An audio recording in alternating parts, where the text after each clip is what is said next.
Okay.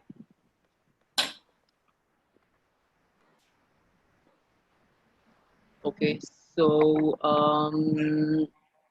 so I graduated in 2016. I have been working as an architect for the past 4 years. I have a small firm that I run for myself, and I am also working on a book with Ture Alvi.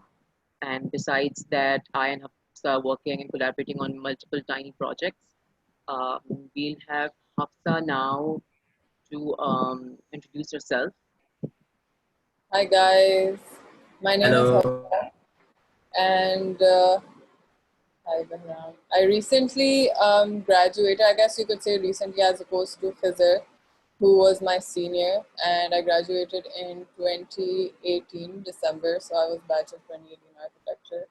And since then, I've been working on a lot of projects and have ventured out into collaborations that are very data centric and require data models to create actual running models for, and they can be programmatic models, architectural models, or designs. And it's basically helped me understand a lot better how a site analysis can work and kind of enable your design thinking. So I feel I can give you a better perspective on how I would do things now as opposed to how I did them as a student. I will also be sharing a few of my panel snippets as opposed to what we are kind of talking about right now. So all of that is going to be detailed, and I'm going to give you guys case studies, and we're going to be helping you walk through do's and don'ts of a site analysis. And I think it's really exciting that we're doing this online and digitally, where a lot of you are already engaged in architectural projects in in your design studios. So it would be great if you guys could just open up the last site analysis you guys have been working on or currently working on, and kind of just take notes as we on your active site analysis. And you guys can kind of take notes as we kind of move through all of the layers that we're going to talk about today. Yeah. Okay. We welcome you, Hafsa. We're very happy to have you here. So we're just going to I'm start very off excited with, myself. yeah. So in case, guys, if you have any questions along the presentation, please write down in the comment section, and we'll try to keep it as interactive as we can so that, we can all have as much of information derived or extracted from this meeting. So Hafsa, how about you start sharing your screen so that we can get onto it? Okay, so do you want to start introducing the whole idea of the presentation, and then we can go forward in terms of relevance? Yeah, sure, we could do And that. also, we have, I'm sorry, I'm cutting you off. We have second years and third years and fourth years. So we've kind of tried to make sure it's relevant for all you guys. Of course, fourth years are working on more advanced sites and complex sites and advanced site analysis and drawing process, and their entire thinking and mapping is going to be a little more complex, but we're going to start with the basics. And I hope that even those basics and the prompts that we give you for your site analysis can help fourth year students and third year students and second year students all on different levels, where they can sort of start adding to whatever they've been already working on. Okay, so I'm going to share my screen. Uh,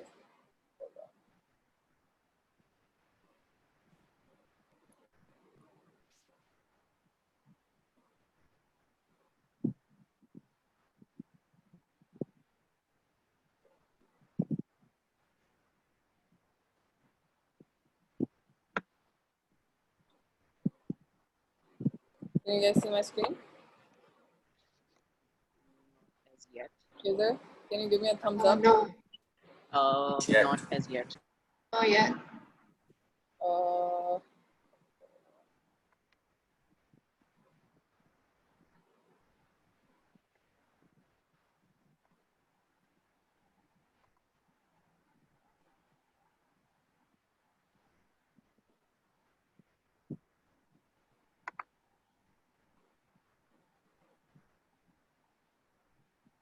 you guys see? No. Yeah, we can. Yes. Yes. We also can now. Awesome. Can Okay, you guys see the so full thing? yeah, we can see the full.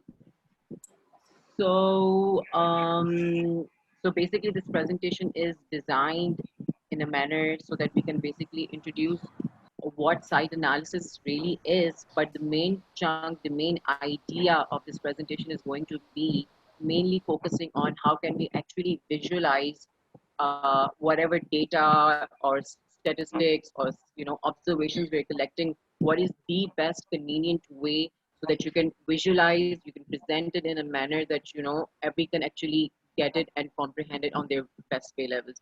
It shouldn't be in a way that there's so much of information and everything's being thrown onto a panel or on your day of analysis. It should be we'll basically be looking mainly on the aspects of just how can one actually visualize the process of site analysis so that one can comprehend it. So I'll just there start is, off.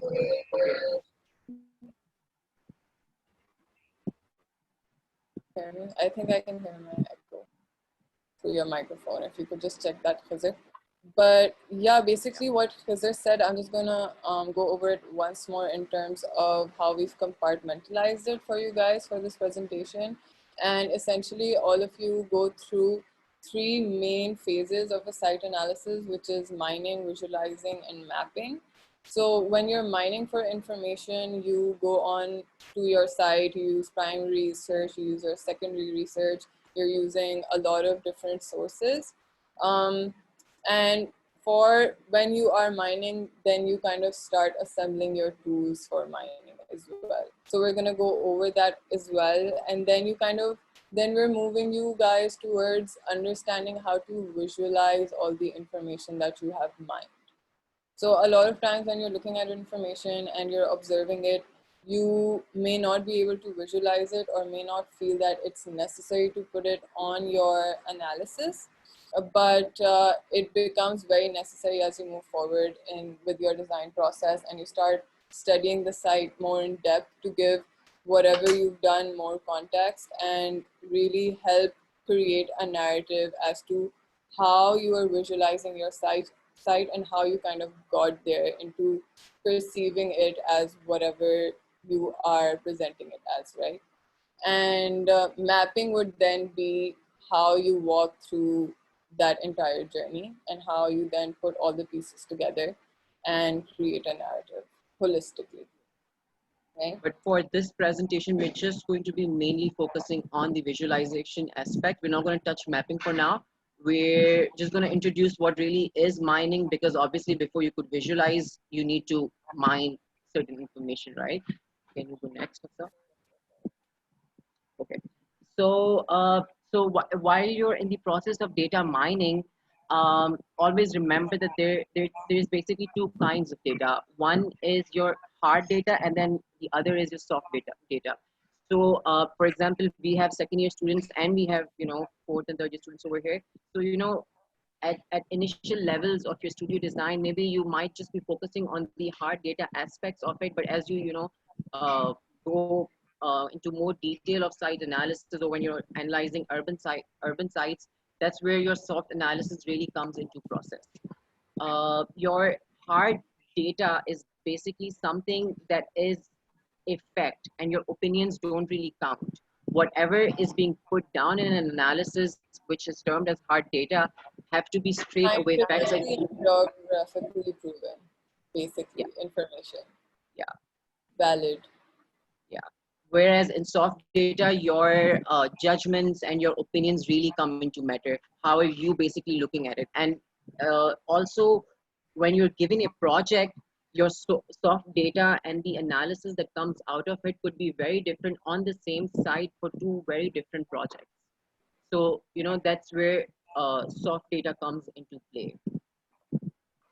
And hard data essentially is going to inform your building techniques and it's going to inspire design on a macro level where you start realizing your site as part of a larger ecosystem, right? So you kind of see what its hard influences are ecological influences, environmental influences, things that are facts.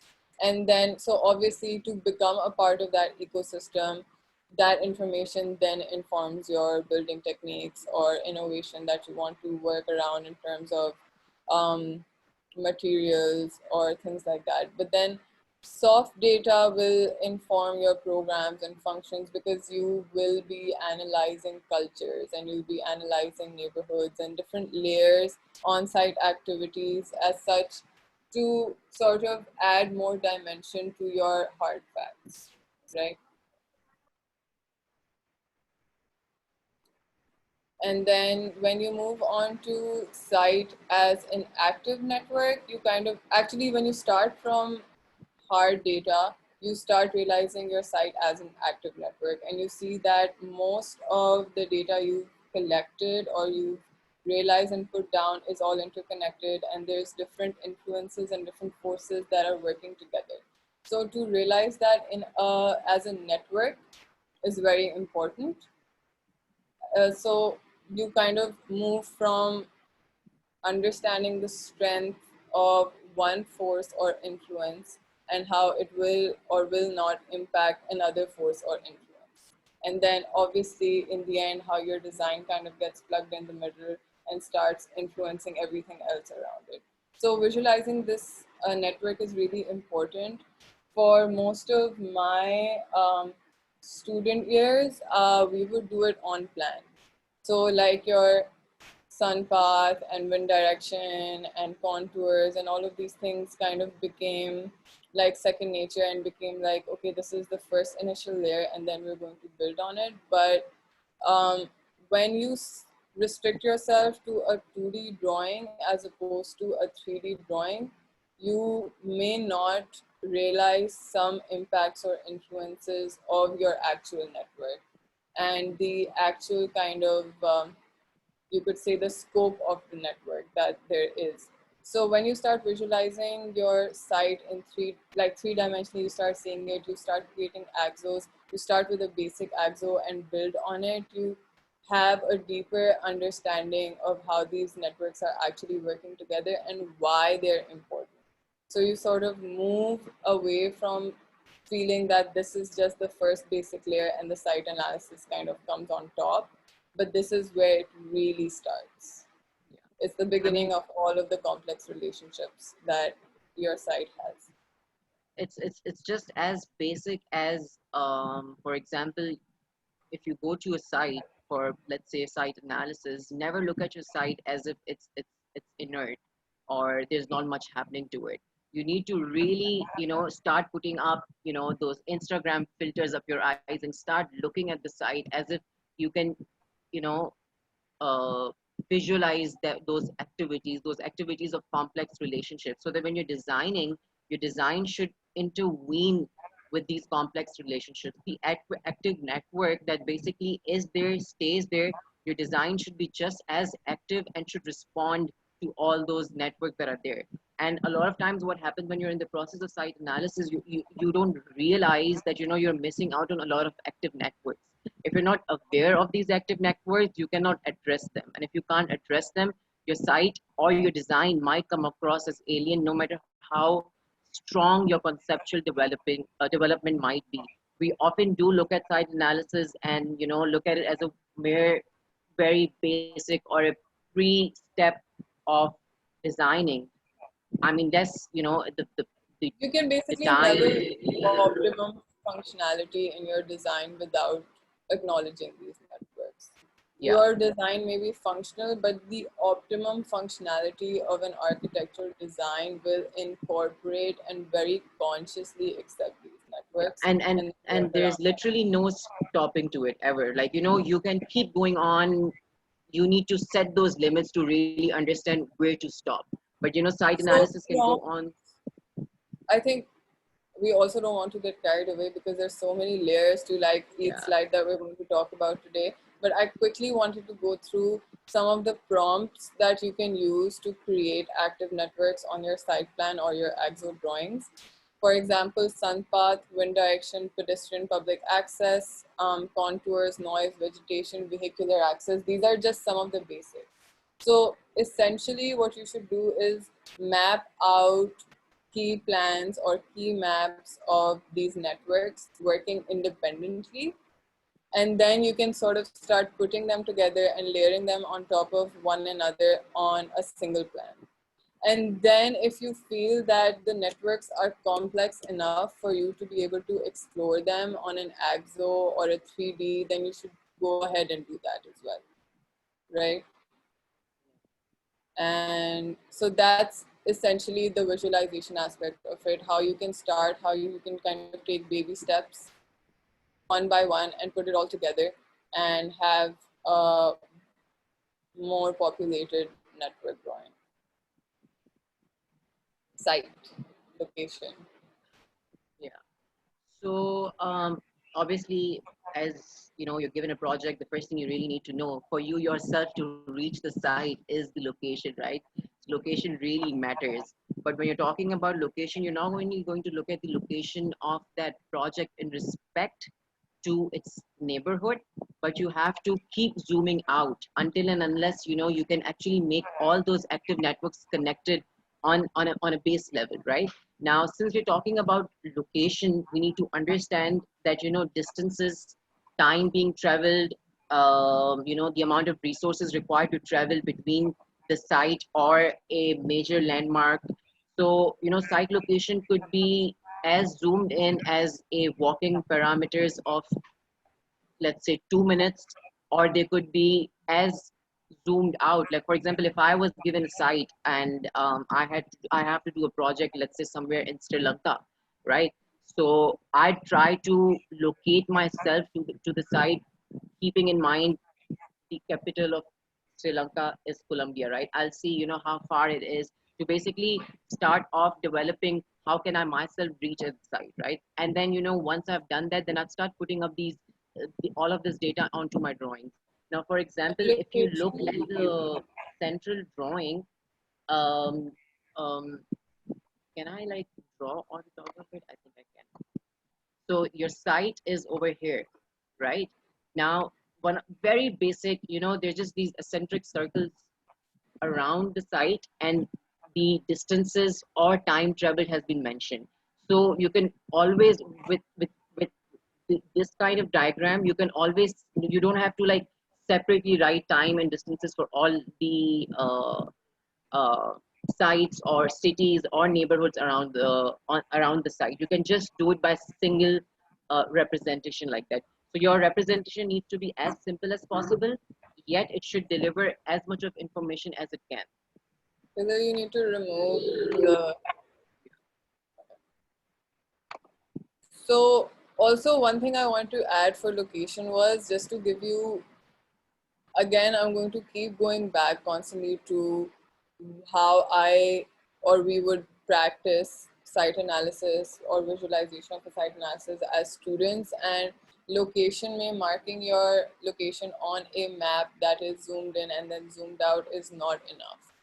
Whenever, for example, whenever you're looking to a new place, your first questions to orient yourself to that new space or area would be, how far am I from my school? How far am I from my work?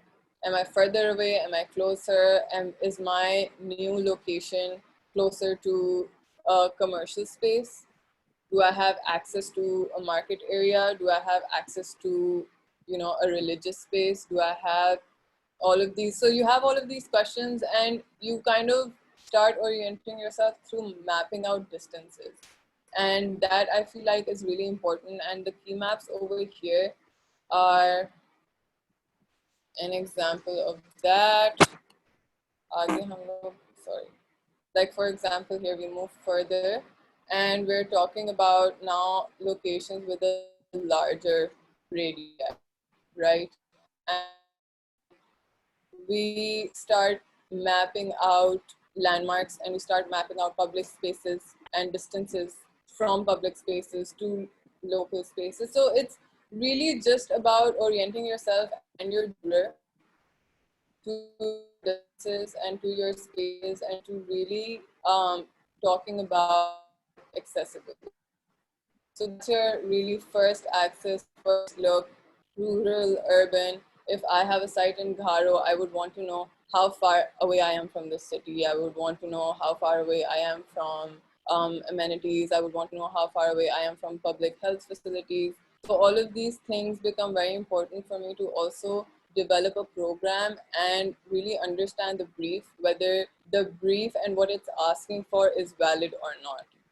So a lot of times students are given a site with their brief, and they're also given a program, or they're given an ask and they have to figure it out. The first thing you would do is put your location and its context next to your brief and really challenge it and see, does this apply? And that's kind of the first step into how you're gonna do that, really. That's how I feel. And the prompts Also, for, so this slide is focusing on a larger radii and more key maps that are detailed and can be incorporated into a larger map. But because third year, last semester, and then fourth year students will be working with larger sites, it's advisable where you kind of start creating key maps instead of having a very convoluted and very, very busy bigger map, a larger map, because it's covering much larger spaces. So a smarter way to do it would be just very clearly demarcate all of the important distances and times, that the time taken from each distance to your site, time yeah. basically, and just Plus, mark it on the side of your larger map. but since, like, for example, since you, like, we're focusing this presentation as for your studio projects. Since you're given a design brief, you're given a typology, you should always remember when you're locating your site in reference to a larger radius, your design brief should really help you dictate, how big or how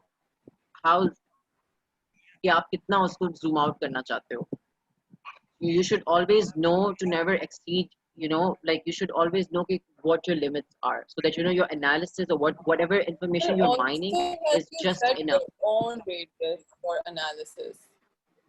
That's really, I think, the first thing individually. that it helps you do. It helps you set parameters for yourself. If within 10 kilometers you cannot find a school and you're designing a school, you go further out. And then you look further out, and then you look further out to kind of see what's going on, right? And you can do this by basically line types, color, and patterns. You can really experiment with how you want to demarcate your radius. You can use different patterns. You don't always have to use a dotted line. So we can start moving away from that.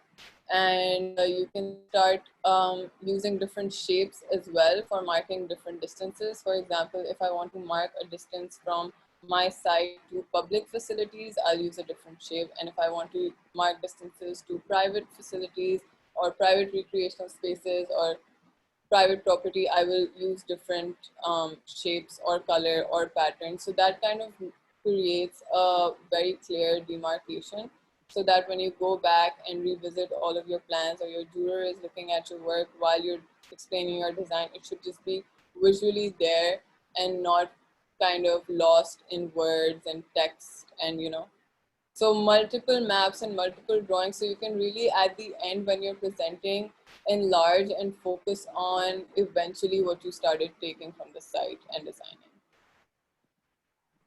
I just Should we add move forward? one thing. We're halfway into the presentation time. We have half an hour more, so we're just gonna like quickly run through the presentation so that we can finish it in time. So zoning the neighborhood context. So this is also an important aspect to site analysis, and sometimes you do a very basic job with it. Again, just sticking to plans. I think exploring axos on a neighborhood scale that is controllable is smarter, because that kind of will get you into the rhythm of imagining your site in 3D and then kind of taking it onto the software and really already having a 3D visual of all of the open and closed spaces on your sites, basically the negative and positive. And then when you're demarcating, all of your neighborhood contexts are basically the main features or buildings that you really want to stand out. You can use your color palette.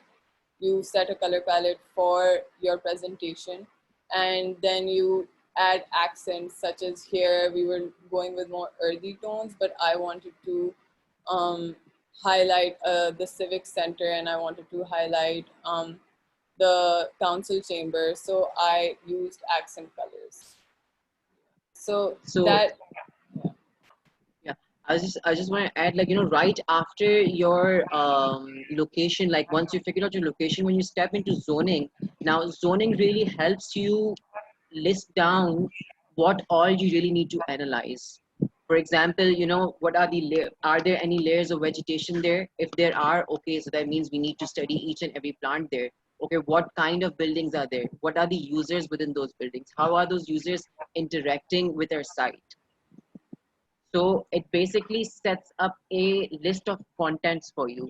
So right after location is very necessary for, I mean, when you're analyzing or mining, you should like start mining in respect to in plans, sections, elevation. So you really know what's happening, what's the vibe, or what's the atmosphere like around the site.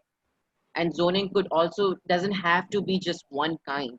Zoning could be different, how it acts during the night time, how it acts during the evening time, what's it like during the daytime. Are these active networks changing throughout the day? If so, how and yeah, why? active and passive zones and active and non-active zones, you can definitely demarcate in different maps as well.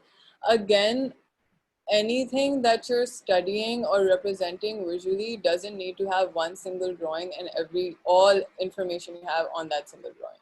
So if you have a general zoning diagram like this one, and then you want to kind of demarcate active zones and non-active zones, you can do that on an other drawing as well, so that you can start keeping drawings or working on them more as you go forward with your design, and kind of realize that, okay, this is a very important site aspect that is relevant to my design. So the more drawings you have, the better, because then you can really start personalizing and customizing each drawing independently. Yeah, and also for zoning your neighborhood context, it's very necessary to, like, while you're in the process of mining, you should try and connect yourself with the government or whosoever the landowner is to basically provide you with those maps that has predefined zoning as well as to, how the zoning might have had changed over time. So you need to always look back into history as well. So the process of mining and soft data could get really complicated along the process. Again, you need to always know where and how to set your boundaries. And for I'm going to keep students, emphasizing on that because I don't want you guys to be like ending up spending too much time on site analysis and then having no time on you to, developing yourself conceptually. But like, you need to understand that site analysis is just as important. It should not be looked over. there were a lot of times when we were told that your site analysis is weak, but you felt like you did everything that was possibly expected from a site analysis. For example, when you're zoning and the zoning isn't detailed enough or it isn't conveying enough information. So I kind of put down some prompts for this, which is when you're zoning for buildings, you have to start saying what by function you can zone your building, right? If this is a recreational building, or this is like a residential building, so all the residential buildings can be marked out, or the recreational. Then by building type, is it a public or is it a private building? Is it a government organization? Stuff like that. And then road networks and vegetation is natural to all site analysis and their diagrams. So we'll move forward. Now zoning with larger radii. Now fourth year students are probably doing this right now, where they have much larger sites and they cannot show all of this information on a single layer. So the best idea is to move towards more complex design drawing styles for complex sites. And the positive about that is that you get to work on different layers in terms of the axles you're using and the information you're putting in, and you can control how you're layering it. especially when now everything is digital and we're presenting digitally. I feel that when you're explaining your site through an AXO, the layer you're talking about can be displayed and the rest can be hidden. And then the next layer you talk about can be displayed and the next layer. And then eventually you'll have the entire AXO. And you can really experiment with the layers you create on Photoshop and use them smartly for your presentations now, especially that everything's online. Right? And usually, when people are working with larger radius, what really happens is that I'm like talking to fourth years right now, is that students usually put like a different set of drawing for a different layer. Now that it's very difficult to comprehend an information that's spread over different, like if you look at this image, everything's on a different layer, but as a whole it's just one diagram. So it's very easy for me to comprehend कि भाई वो वहाँ पे road networks हैं, वो public transport stops हैं, that's the water, that's vegetation layer. So I can really look at it, and within in the first 2 minutes I can really comprehend it, right? But when you put same information on different layers, it's very difficult for me or whosoever your juror is to basically move from one drawing to another. So it's always important, like sometimes it's very difficult to do that because the influx of information is at a very high level, but then you really need to understand how can you actually simplify the amount of information that you need to put. Now, like for example, the layer E in this drawing, I'm sure there are way more intense road networks in the map down there because it's a massive map, but they've only shown major road networks, right? So you need to keep going back again and again, where to actually simplify your information so that the visuals only translate what you actually want to show. I also got into creating AXOs in my fourth year, and I kind of had a blown up AXO of my design, of a single module of my design on my thesis panel, and I felt like that creating that AXO was a learning experience in itself, where you kind of really get into the details of your design or details of your site and start to see relationships and how they work together in 3D, right? So you are already creating a lot of layers on Photoshop when you're creating 2D drawings. AXO is no different. It's just skewed and expanded. So don't wait till maybe you have like a more really complex site that requires an AXO, that you may feel requires an AXO. Any site or any design explained in an axonometric is always very effective. So you can start right now, start with smaller sites. So by the time you get to a larger site, it's easier for you to kind of create those visuals. Okay, so now we're talking about details because, for example, you go from your basic site analysis, you zone things, you're talking about Hafsa, I'll just add one thing. We have 20 more minutes of speaking session, and then we'll move on to question and answers. So Okay, let's try to keep moving forward. Yeah.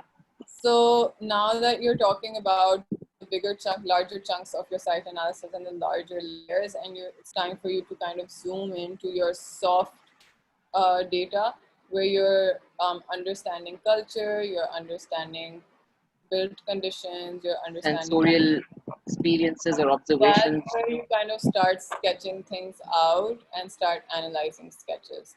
Now, this slide specifically I created as a case study. This is something that I did and put in one of my presentations or pinups. So I had 3 drawings, right? 3 sketches, and what I generally, so this is a do's and don'ts sort of a situation where we're telling you how to analyze sketches as well, because a lot of students, as part of site analysis, they will sketch something out and they will plug it into their site analysis and they will connect it to somewhere, a space they saw it on the map. Now, if you're putting sketches on your site analysis and they don't have information or analyzed information, it is not a site analysis. It is just a sketch. A pretty sketch. Right? It could mean anything. So What I generally do is if I need to do a quick sketch, I take pictures and I would get them printed out. I put a butter paper on top and I just sketch out the details that I want to capture and I leave out the rest of the context. Like the first few pictures over here, these were much larger pictures, but I just focused on certain areas and created that sketch and I took it on Photoshop, right? And you can do this very easily with your phone. Now that we're all working from home, we all have a scanner. We can just take it onto Photoshop. And then I put it together and I created like marks around, basically, let me show you, markers around things that I wanted to focus on.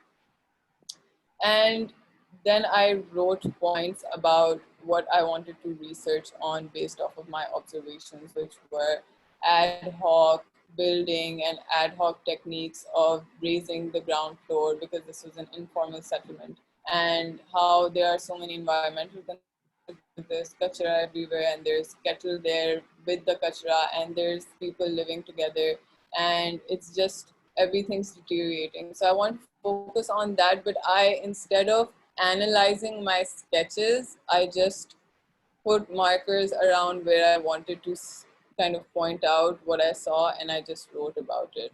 So that's something I would now call a non-visual analysis, and this is literally just a screenshot from my older presentations that I did in school. And if I had to do it now, I would do it something like this, where I want to really bring out what I'm noticing and I want to highlight what I'm noticing and highlight my observations and how my framework for the rest of my site observations stems from that. So your first observation and then your second observation, your third kind of, they're all interconnected based off of your mind and what you see and what you're curious about and how it goes on to the next thing. So to highlight that and be able to show that to your juror when you're presenting is very important. Your juror shouldn't have to find or read from pointers that you've written down alongside sketches that kind of all look the same. So over here, I ended up adding some information in terms of like the arrow, the axis that I wanted to talk about, where I was talking about narrow alleys, I was talking about ad hoc building techniques and raising ground levels and constantly deteriorating soil conditions. And I kind of blew them up so that when I'm talking about my design and I'm talking about parts where I've addressed it, the juror can sort of just go back, look at the visual, and then start paying attention to my design again. And you can do that on a digital presentation as well, is because you don't want them to go back onto your slides and start reading or finding things that they saw but cannot put a finger on because they don't stand out. So everything that you're observing and everything that you want to put down and make the viewer observe, you have to really highlight it. And you can do it in multiple ways. I've decided to do black and white sketches and have blow-ups around that are colored for observations that are important to me. And then I added access and I added color for vegetation and trash and all of that. So this was just a quick sketch that I did for this presentation after looking at my older. So you can do a lot more on your sketches. You can actually add active networks onto your sketches as well. That's exactly what I was thinking about. And see how they kind of work in a micro environment or a microculture that you're now observing, right? So if you have a very detailed network, active network analysis happening where you've used your colors, you already used arrows, you had an AXO study for it, it will be very easy for you to apply it to your sketches. Just add one thing that, the initial slide we were actually talking about those active networks, they're very, very visible on those sketches. So like when you're sketching, you should try and, like the more I look at this picture, the more I get it. That is what your sketches should be really like. So we'll go on to visualizing the build. Whether you want to take this? Yeah. So now basically we are going to sorry. Yeah. So now we're basically going to see how mining and visualizing work side by side throughout the whole process. So for example, if I'm at my site and I need to make a quick sketch to really understand the kind of information that needs to be mined out of it for my project or my conceptual approach towards it, if you look at these diagrams, they're very basic, right? I've marked out single family houses, double family houses, offices, and circulations, and different kinds of information marked with different techniques. And then there are these two more diagrams, the smaller ones on the side. They're basically in a more simpler way. Now that's how I'm basically mining information out of my site when I'm there, or I'm using Google Earth, or I'm using any other platform to take that information out. Once I do that, I take that information into Photoshop or on a 3D software and start basically color coding it in different ways. So if you look at this, the diagram, the center one, that's basically showing the built structures that are present on site, right? Now this step can be taken a step further by, understanding the user of these buildings, and then you can focus on to what kind of traffic are these creating. You can focus on to, what's the activity like in front of these built structures. Can you move on to the next slide?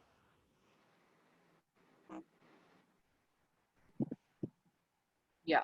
So like, for example, once you know what's happening in the built structure around the site, the next step for you to analyze is the exterior space, the free space that's around it. So the main diagram in this slide that you see right now, it's of Pinterest, but everything is color coded. The built structures, the open spaces, the free spaces, the roads, the networks, and some of the buildings that are to be uh, given more emphasis to, they've been outlined as well. So I look at this picture, and it's just a basic 3D sketch with very basic color patterns just thrown on it. But I can visualize, I can comprehend this information, right? So this is how you should approach it when you're starting to, mine, and then translate that mining process into your visualization aspect. A lot of times when we would create 3D models for any of our sites as a group or as a class, we would always color code the water body or the vegetation and the site. We would never really color code on the site model the built spaces around it in terms of function, in terms of type of property, in terms of land use. So once you start doing that on your site model, it will be very easy for you to create 3D sketches that will have more personalized analysis on them. So it's like it's all about the layers. So if you are doing your site model first, or if you're doing your site plan first, either way, you have to really get into analyzing it and not just creating a drawing to put on your panel or a model to put in your classroom. You have to make it very usable to be analyzed at any point you look at it. कि आपके सामने आ जाए जो information ये convey करना चाह रहे हैं आप इसके साथ. Yeah. So now while you're also visualizing the build, obviously when you're studying something, architecture isn't temporary. It's something that stays for a very long period of time, right? So when you're analyzing your build structures, you need to also analyze how they've aged over time or what's their condition. So, for example, at this stage, what a lot of students do is they take maps out of Google Earth. 1994 से उठाया एक, all the way to 2020 आपने 10 drawings लगा दी, 10 maps लगा दी कि this is how my site has changed over the course of time, or the build structure. So All of you better way should of going. have been doing this as a practice on Google Earth, because for a lot of sites, especially around the coast, because the coastline keeps changing. So for example, you have built areas, built structures around the coast, and they have deteriorated over time, or some have vanished because of some high tides or some flooding. So आपको Google Earth पे वो you can kind of have a slide bar, slide you back to 1994, and then give you a midway picture as well, and then a present picture. So if you're using all your tools effectively to their full potential, you can actually have a lot of information in front of you without doing a lot of primary research in terms of going to the site and asking people, "ये पहले कैसी होती थी, पहले यहाँ पे क्या होता था?" You can now see everything on Google Earth. Now that's basically a more efficient way of mining your information, right? But then when you're visualizing it, putting up those maps on your presentation looks really tacky, you know? So, you know, when you're visualizing the build structure in respect to age and condition, then maybe you can do a diagram like the one on the shown in a darker tone. The more recent structures could be shown in a lighter tone, so that, you know, you're basically mapping out an image of how things have developed over time, or how things have basically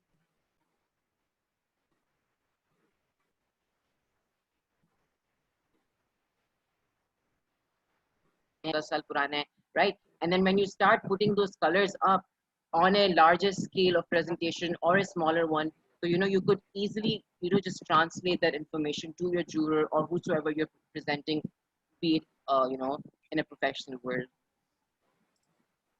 So basically, you're kind of talking about heat maps as well for old buildings and older build structures.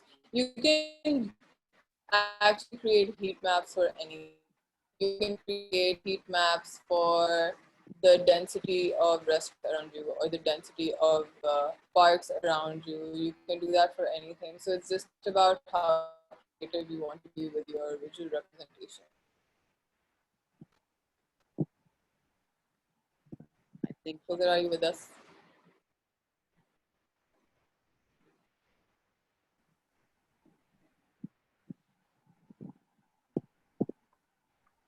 Can you talk?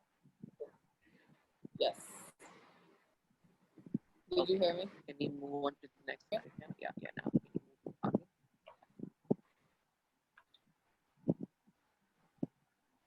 Can you move on to the next slide?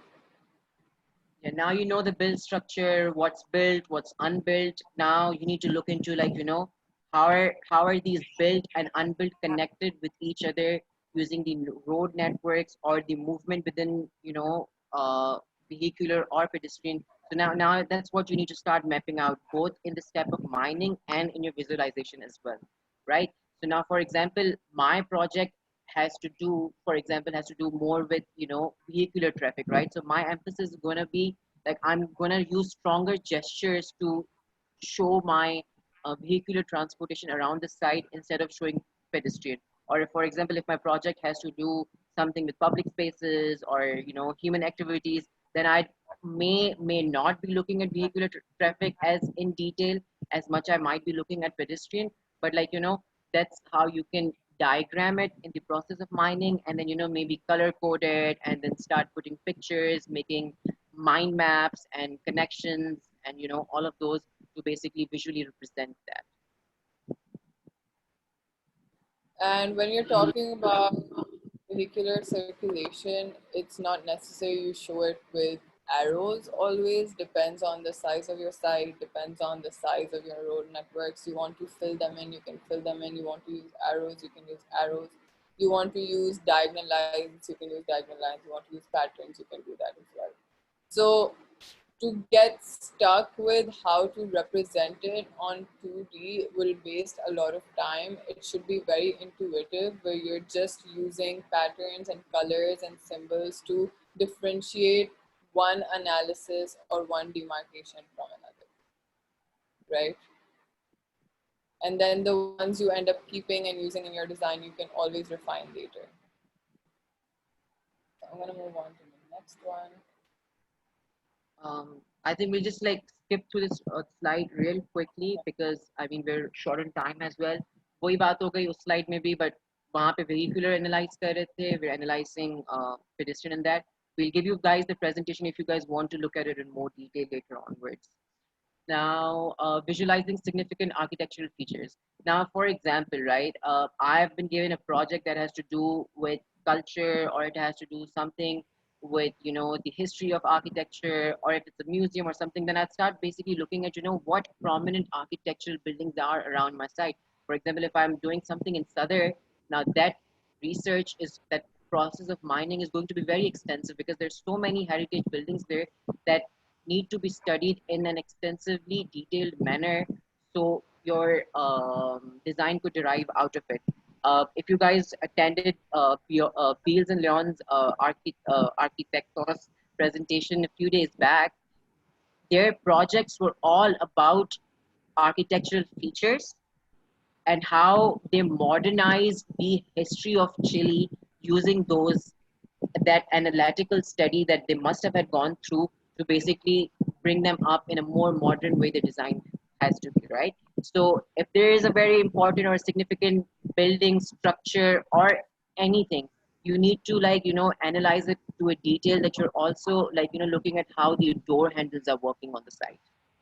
And then if your observation is largely based around archetypes in your site area or like in your context, then that becomes your primary analysis. And you will not pay so much attention to your site plan and marking out like vehicular, pedestrian. मतलब वो सारी चीज़ें important हैं, but that becomes very secondary.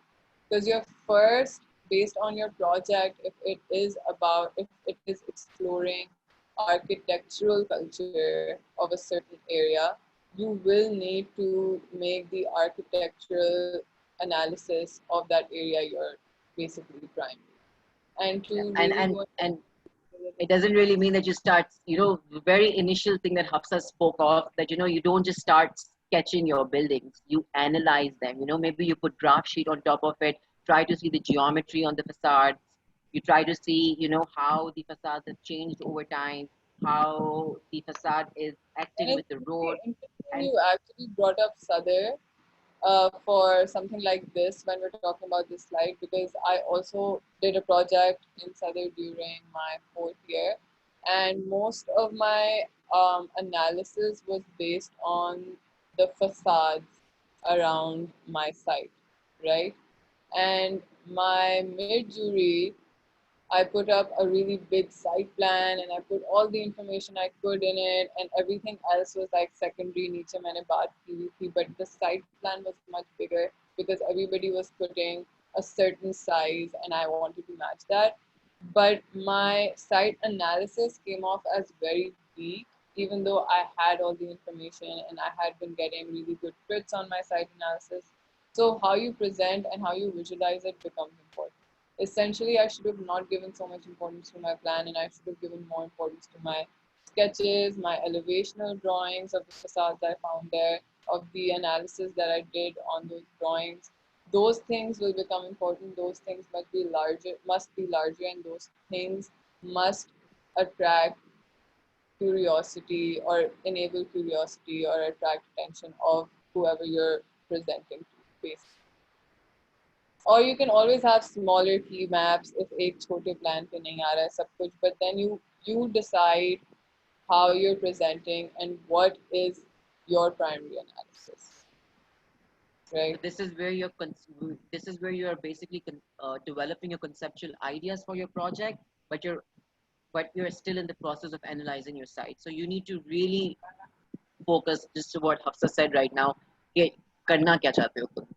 तो वो that has to stay with you throughout the process, because it's you who's going to decide what all you need to analyze, because site analysis does not have boundaries. It can never have boundaries.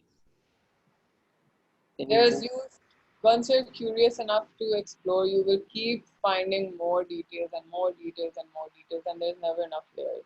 So it's all about all the layers you want to really create for your project. Okay, we'll move to the next slide. Visualizing contours.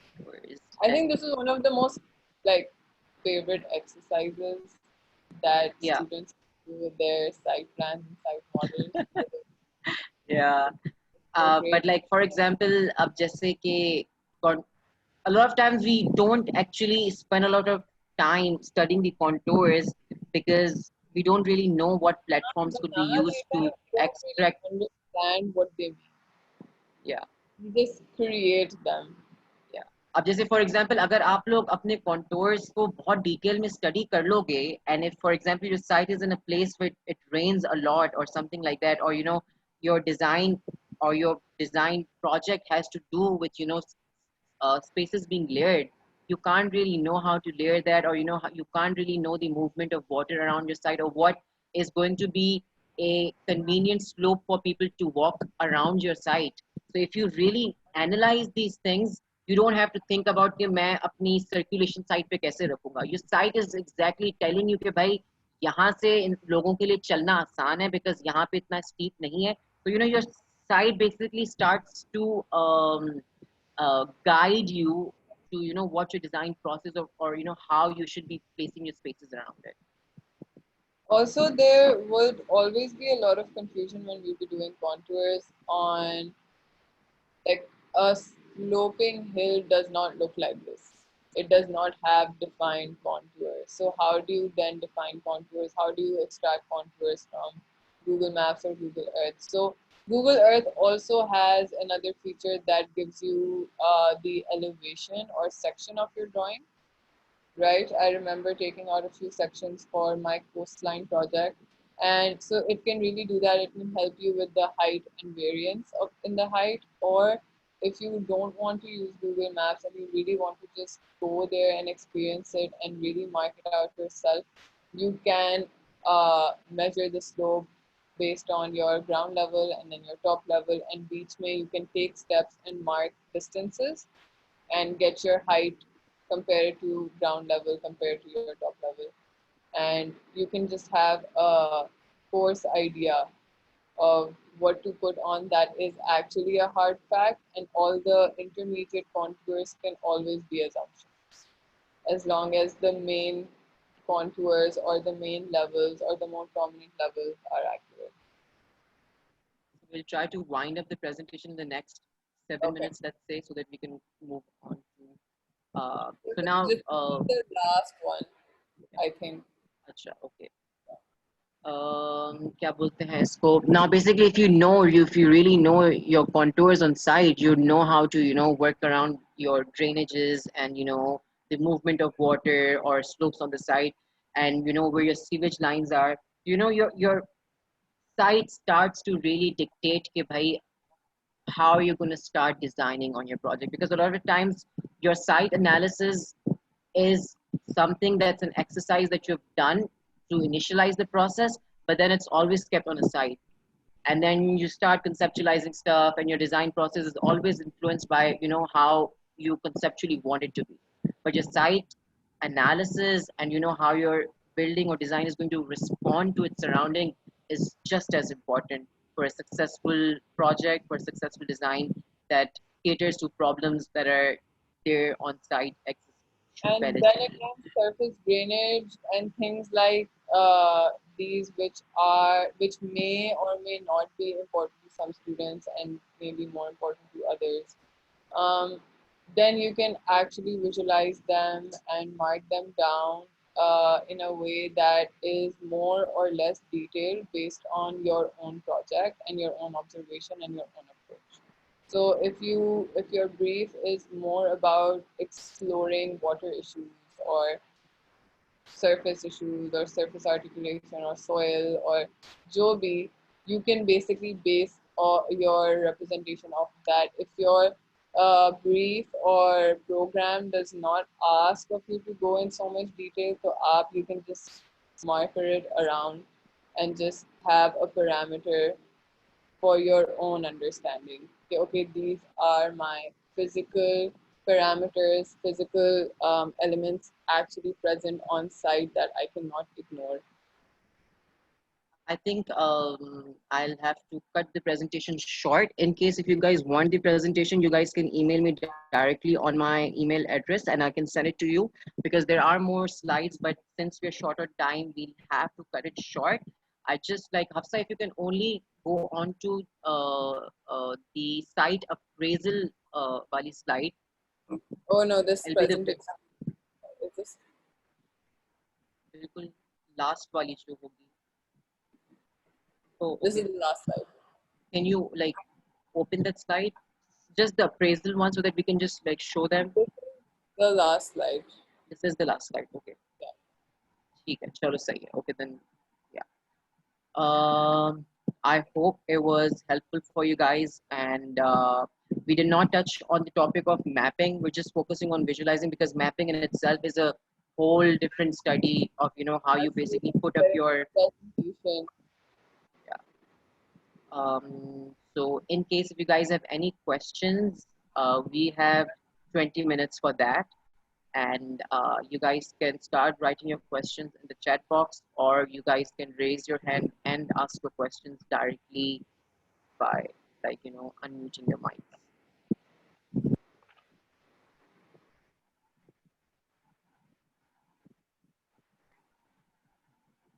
We don't have any questions. I have a question.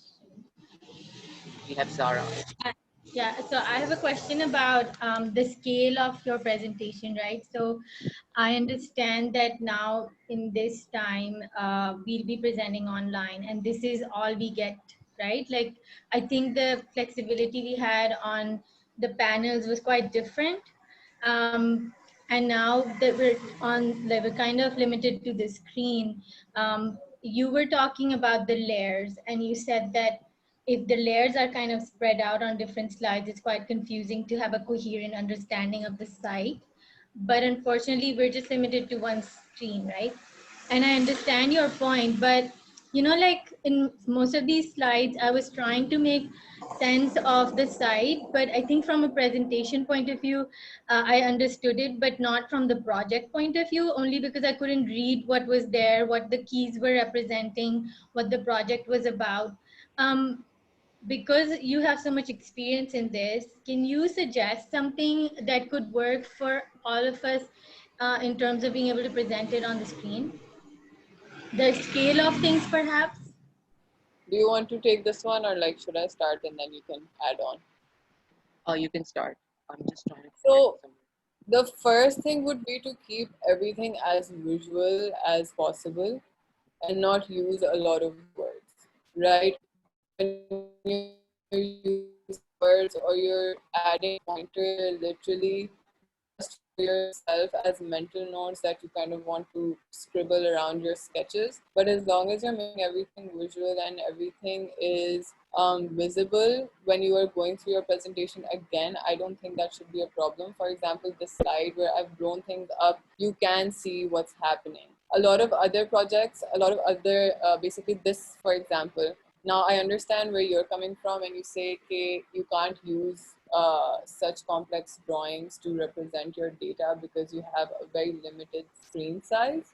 Yeah. So it's always good to have a very detailed, high resolution diagram or drawing and sort of just zoom into it and spaces around it and the basically representation that you've created while you're talking about the site. Right.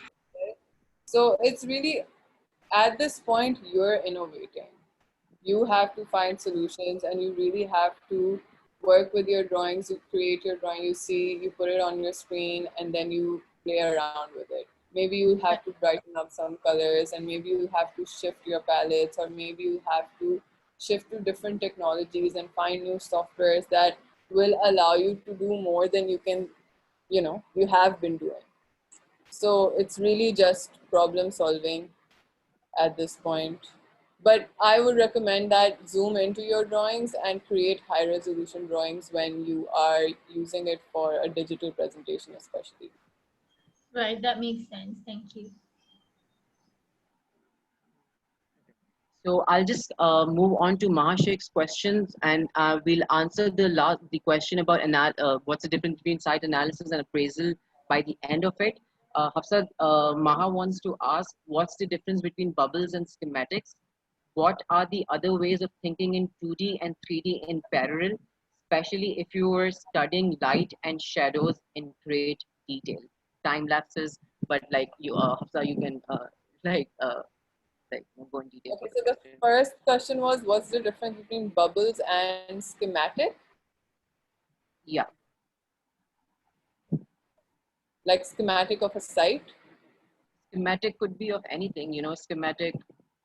So bubbles is more zoning and schematic is more relationships between those zones, right? So when you're working on, when you want to create a schematic, you always create a bubble diagram first. So that's like, bubble diagram is a precursor to a schematic drawing. And anytime you create any kind of drawing, no matter how simple or how complex, it will always have steps to it. You will do a basic job and then you will make it better and then you will refine it more and then you will refine it more and you will start making things prominent. So that's essentially what's happening with a bubble diagram and a schematic diagram.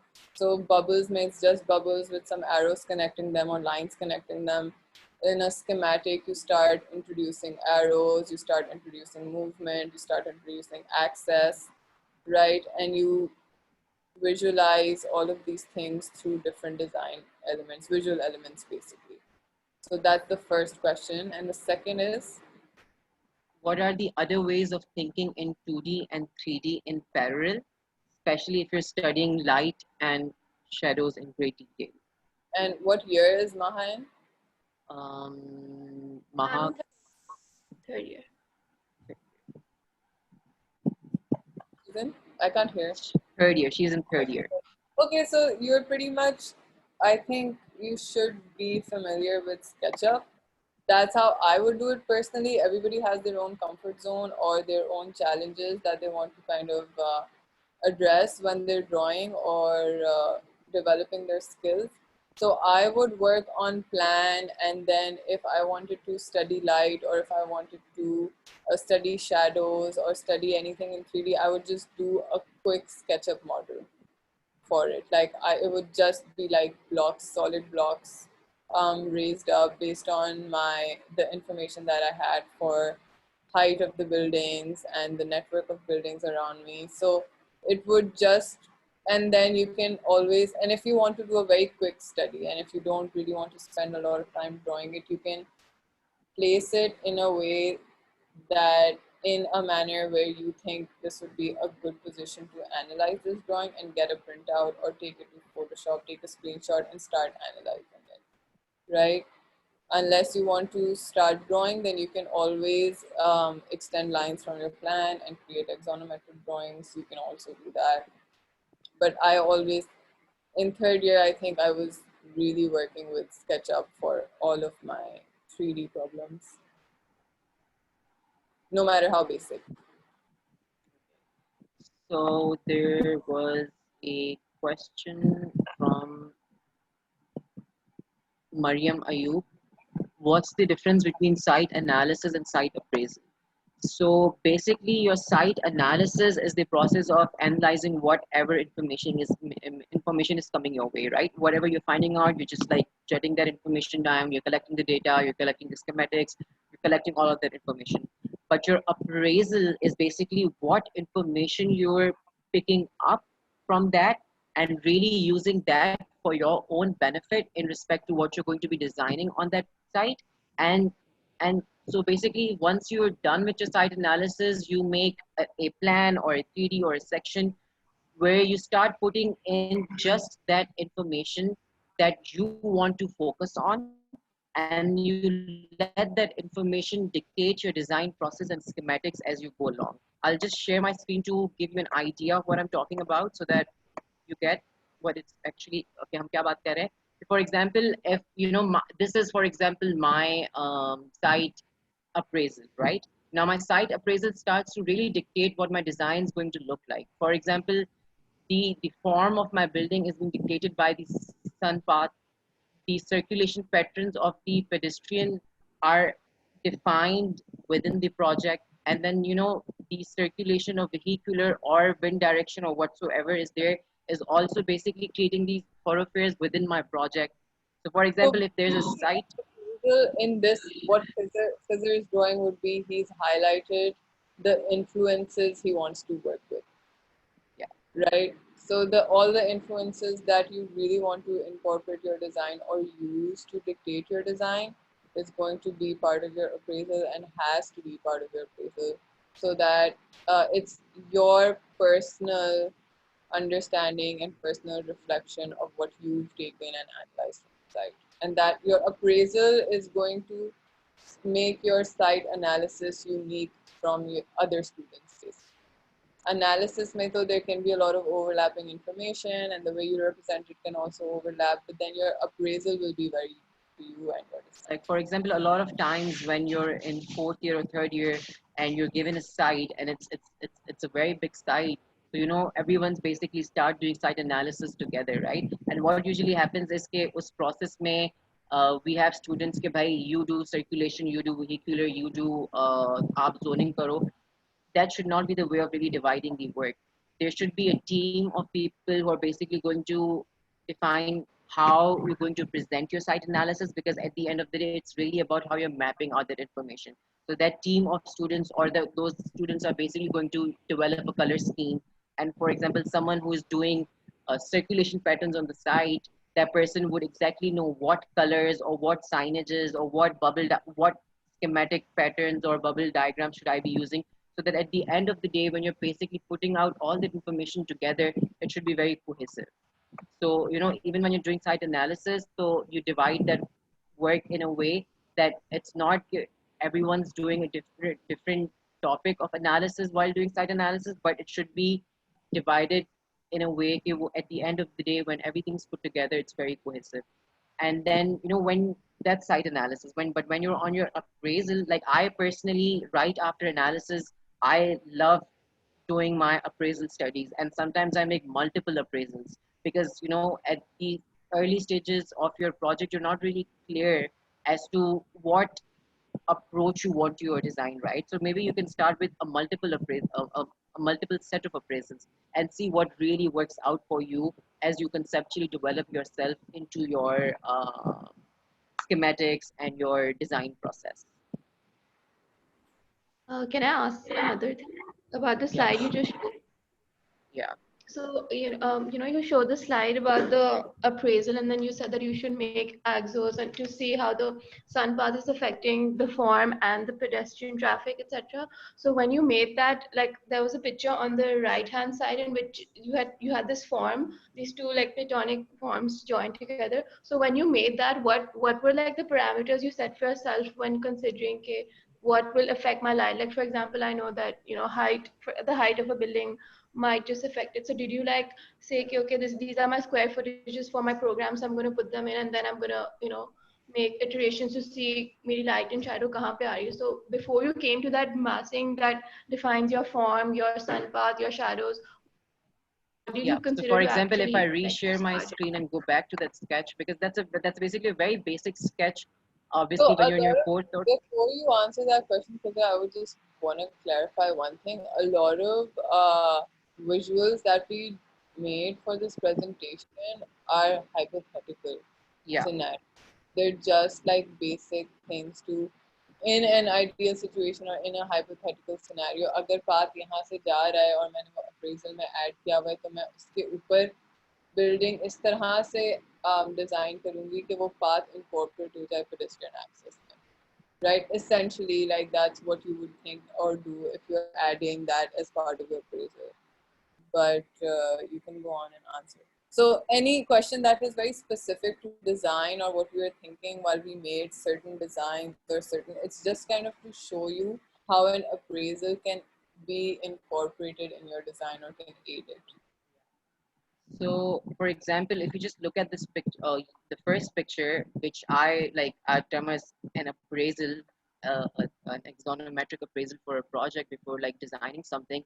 I know, like for example, मैंने अपने analysis से मुझे पता चल गया कि ये मेरी vehicular traffic है, और मेरी site के अंदर एक possible, already there is an access of people directly which they're using to access my site, and then there are pedestrian who are using my site as a shortcut. So, maybe I want to incorporate it into my design or not. But like, when you incorporate such details into your design, basically you're being more socially responsive to your site. And that's just as important, right? And I have some vegetation on my site, and I'm using that for for my access point to be my culmination, right? So, the zoning of my masses on my site is already being dictated by the networks that are existing on site. कि मुझे यहाँ पे मेरे पास trees हैं, तो मैं भी अपनी determine the height and how did you determine the form.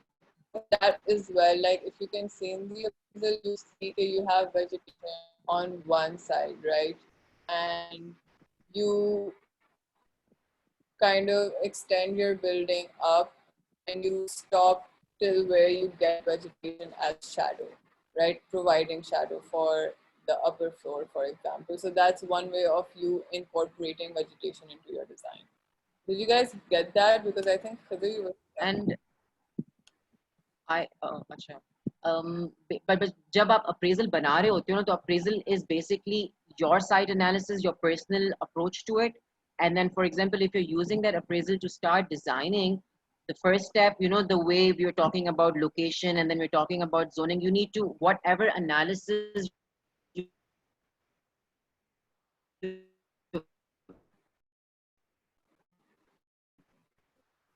inside your design as well कि क्या location होगी मेरी entry की, मेरी zoning किस हिसाब से होगी. For example, this is an already defined entry point on my site. Maybe I put my functions or zones that have to do with public access could go in the front, right? तो आपने उसके ऊपर फिर एक zoning की layer लगा दी, and then you have the point that Hafsa raised, you know, if you have trees on your site, how do you use those trees for example, a different light effect in a courtyard, or for example, if your wind direction is in your, for example, अगर आपकी कहीं से आपकी winter winds आ रही हैं and you want to block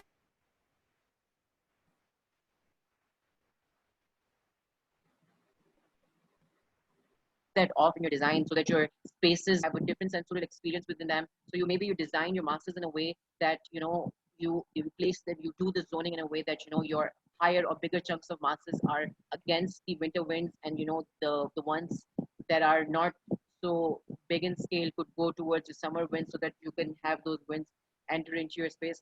That's I mean, it's going to be different for every student because every student is going to have a very different approach to when they're getting on to design.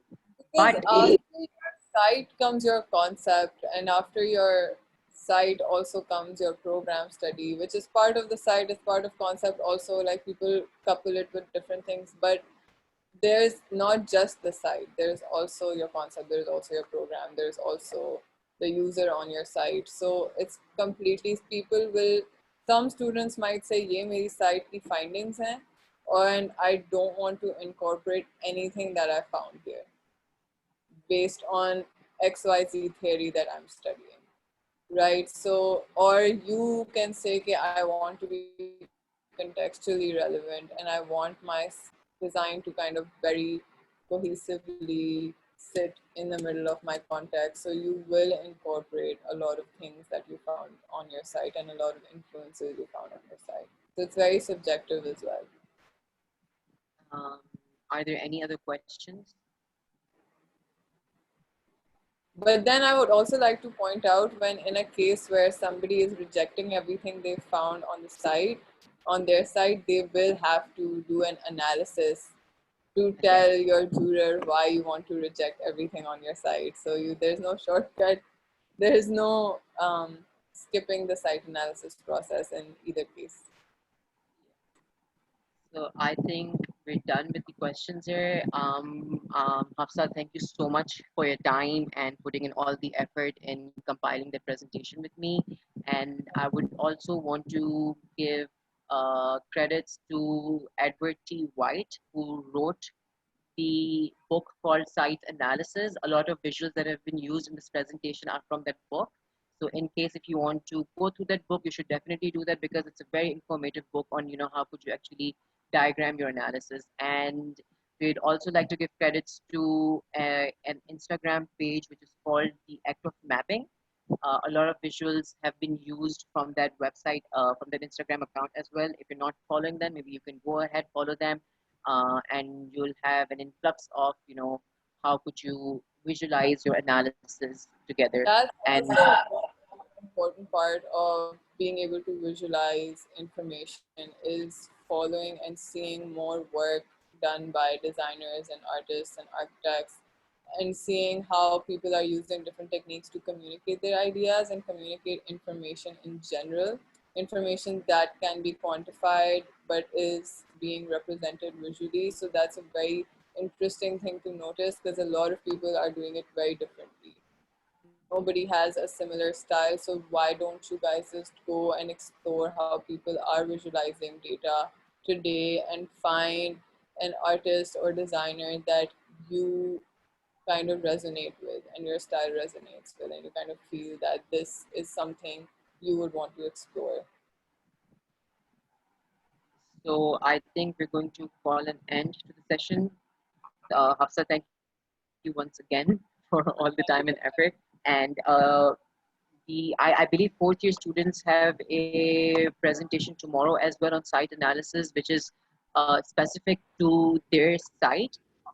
It'll be great if you could, I don't know if you guys have made notes or not, but if you have made notes, I'd really appreciate if you could, use those notes to cross question the site analysis that's going to be presented to you guys tomorrow, so that you actually do get to understand what's being presented, and what else do you want to know besides what they'd be showing tomorrow.